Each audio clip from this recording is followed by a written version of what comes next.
దేవుని వాక్యం చెప్పబడుతుంది, అంతము వరకు సహించిన వాడే రక్షింపబడతాడు, వాడికే రక్షణ అని చెప్పి దేవుని వాక్యం చెప్పబడుతుంది. దేవుడు మన కంటికి కనపడకుండా మన కొరకు ఏమేమి ప్రిపేర్ చేస్తున్నారు. మొదటగా ఏం చేశారండి? రక్షణ భాగ్యం ఇచ్చాడు.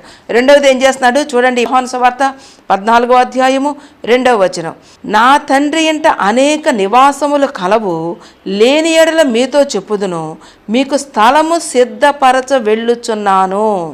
దేవునికి స్తోత్రం, హల్లెలూయా.